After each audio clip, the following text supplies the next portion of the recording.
ಧ್ಯಾನದ ಹೊಸ ಬತ್ತಿ, ಮೌನದ ತಿಳಿದುಪ್ಪ, ಸ್ವಾನುಭವವೆಂಬ ಜ್ಯೋತಿಯು ಅಜ್ಞಾನವನ್ನು ಸುಡುಗು ಎಂಬಂತಹ ಮಾತಿದೆ. ಆ ಮಾತಿಗೆ ಪೂರಕವಾಗಿ ಧ್ಯಾನ ಎಂಬಂತಹ ಬತ್ತಿಗೆ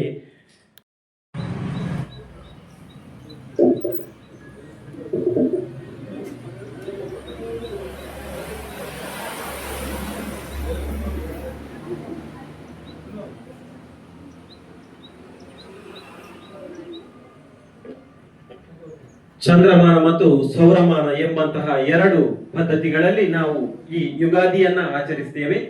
ಚಂದ್ರಮಾನ ಪದ್ಧತಿಯಲ್ಲಿ ಬೇವು ಬೆಲ್ಲಕ್ಕೆ ಪ್ರಾಧಾನ್ಯತೆ ಆದ್ರೆ, ಸೌರಮಾನ ಪದ್ಧತಿಯಲ್ಲಿ ಬಂಗಾರಕ್ಕೆ ಹೆಚ್ಚಿನ ಮಾನ್ಯತೆ. ಆ ದಿಸೆಯಲ್ಲಿ ಬೇವು ಬೆಲ್ಲವನ್ನು ತಿಂದು ನಾವು ಬದುಕನ್ನು ಸರಿಸಮನಾಗಿ ಸರಿದೂಗಿಸಿಕೊಂಡು ಹೋಗ್ಬೇಕು ಎಂಬಂತಹ ಒಂದು ಪರಿಕಲ್ಪನೆಯನ್ನು ಹಿರಿಯರು ಮಾಡಿಕೊಟ್ಟಿದ್ದಾರೆ.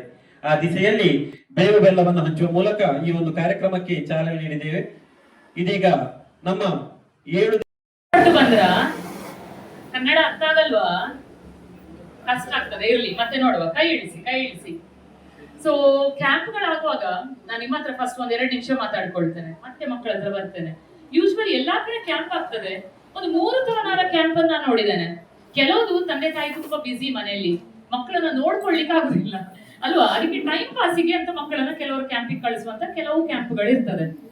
ಇನ್ನು ಕೆಲವು ಇರ್ತದೆ ಸ್ಕಿಲ್ಸ್ ಅನ್ನ, ಕೌಶಲ್ಯವನ್ನ ಕಲಿಸ್ಕೊಡ್ತೇವೆ ಅಂತ ಹೇಳುವಂತ ಕೆಲವು ಇನ್ನೊಂದಿಷ್ಟು ಕ್ಯಾಂಪ್ಗಳು ಇರ್ತದೆ. ಇನ್ನೂ ಕೆಲವು ಸಮ್ಮರ್ ಕ್ಯಾಂಪ್ಗಳು ಇರ್ತದೆ. ಅದು ಜೀವನವನ್ನೇ ರೂಪಿಸ್ಕೊಡ್ತದಂತೆ. ಜೀವನಕ್ಕೆ ಒಂದು ಹೊಸ ಹಾಬಿಯನ್ನ ನಮ್ಗೆ ಹುಡುಕಿ ಕೊಡ್ತದೆ ಅಲ್ವಾ? ಎಷ್ಟು ಇಂಪಾರ್ಟೆಂಟ್ ಅಲ್ವಾ ಹಾಬೀಸ್ ಅಂತ ಹೇಳಿದ್ರೆ? ನಮಗೆ ಜೀವನಕ್ಕೆ ಒಂದು ಹಾಬೀಸ್ ಅನ್ನ ಹುಡುಕಿ ಕೊಡ್ತದಂತೆ. ಜೀವನದಲ್ಲಿ ಸ್ಟೇಜ್ ಅಲ್ಲಿ ಫಸ್ಟ್ ಟೈಮ್ ಒಂದು ಸ್ಟೇಜಿಗೆ ಹತ್ತುವಂತ ಒಂದು ಅವಕಾಶವನ್ನ ನಮಗೆ ಮಾಡಿ ಕೊಡ್ತದಂತೆ. ತಡಿ, ಅಜೆಂಟ್ ಇಲ್ಲ ಆಯ್ತಾ? ರೈಟ್, ಅಂತದ್ದು ಒಂದು ಜೀವನವನ್ನೇ ರೂಪಿಸುವಂತಹ ಕೆಲವು ಶಿಬಿರಗಳಿರ್ತದಂತೆ. ಈ 3 ತರನಾದ ಶಿಬಿರದಲ್ಲಿ ನಮ್ಮದು ಯಾವ ತರದ ಶಿಬಿರ? 3ನೇ ತರದ್ದ. ಎಷ್ಟೋ ಹಾಬಿಗಳನ್ನ ನಿಮ್ಗೆ ರೂಪಿಸಿ ಕೊಡ್ಲಿಕ್ಕೆ ಅಲ್ವಾ ಎಷ್ಟೆಷ್ಟು ಕಾರ್ಯಕ್ರಮವನ್ನು ಇಟ್ಕೊಂಡಿದ್ದಾರೆ ನಮ್ಮ ಬ್ರಹ್ಮಶ್ರೀ ನಾರಾಯಣ ಗುರು ಸೇವಾ ಸಂಘಟನೆಯವರು. ಈ ಸಲ ಒಂದು ಸಮ್ಮರ್ ಕ್ಯಾಂಪ್ ಅನ್ನು 3ನೇ ವರ್ಷ ಆಯೋಜಿಸಿರುವಂತದ್ದು.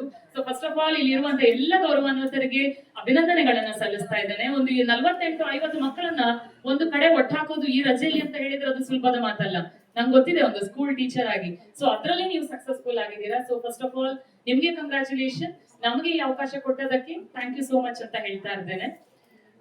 ಮಕ್ಕಳೇ, ಇನ್ನು ಸರಿಸುಮಾರು ಒಂದ್ ಮಧ್ಯದಲ್ಲಿ ಒಂದು ಬ್ರೇಕ್ ಇರ್ತದಂತೆ, ನಿಮಗ್ ತಿಂಡಿ ಬರ್ತದೆ.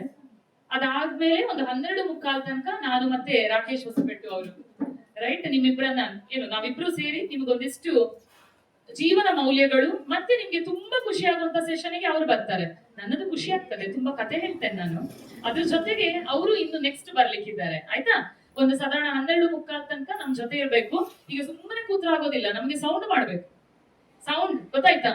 ಮಾತಾಡ್ಬೇಕು ನನ್ನ ಜೊತೆ, ನೀವು ನನ್ನ ಜೊತೆ ಡ್ಯಾನ್ಸ್ ಮಾಡ್ಬೇಕು. ಸರ್ ಏನ್ ಹೇಳ್ತಾರೆ ಅದನ್ನ ಕೊಟ್ಬೇಕು. ರೆಡಿ ಇದೀರಲ್ಲ? ರೆಡಿ ಇದ್ರೆ ಎಸ್ ರೆಡಿ ಅಂತ ಹೇಳಿ. ನೋಡು ಎಷ್ಟು ಸೌಂಡ್ ಇದೆ ನೋಡುವ ನಿಮ್ಗೆಲ್ಲ. ಓಕೆ, ಹಾಗಾದ್ರೆ ಎಲ್ಲರೂ ಎದ್ ನಿಲ್ಲಿ ನೋಡುವ. ಎದ್ ನಿಲ್ಲಿ, ಒಂದು ಸಣ್ಣ ಆಕ್ಟಿವಿಟಿ ಮಾಡುವ. ಅದಾದ್ಮೇಲೆ ನಮ್ಮದೇನಿದೆ ಕತೆ ಮೌಲ್ಯಗಳು ಅದನ್ನೆಲ್ಲ ನೋಡುವ. ಎಲ್ಲರ ಹತ್ರ ಬಲೂನ್ ಇದೆಯಾ ಇವಾಗ? ಎಲ್ಲರಿಗೂ ಬಲೂನ್ ಊದ್ಲಿಕ್ಕೆ ಬರ್ತದಾ? ಅಲ್ಲಿ ಸಣ್ಣ ಮಕ್ಕಳು ಇಬ್ರು ಕಾಣಿಸ್ತಾ ಇದ್ದಾರೆ. ಎದುರು ಬರ್ತೀರಾ ಇಬ್ರು? ಬನ್ನಿ. ಬಾ ಮಗ ಬಾ.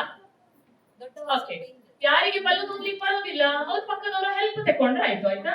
ಎಲ್ಲರೂ ಬಲೂನ್ ಅನ್ನ ಊದಿ, ಒಮ್ಮೆ ಬಲೂನ್ ಅನ್ನು ಊದಿ ಚಂದ ಮಾಡಿ ಕಟ್ಟಿ. ಯಾರಿಗೆ ಬರೋದಿಲ್ಲ ಅವರು ಹೆಲ್ಪ್ ತಕೊಂಡ್ರೆ ಆಯ್ತು. ಆ ಚೀಟಿ ಏನಿದೆ ಅದು ಅದ್ರೊಳಗೆ ಇರಲಿ ಆಯ್ತಾ?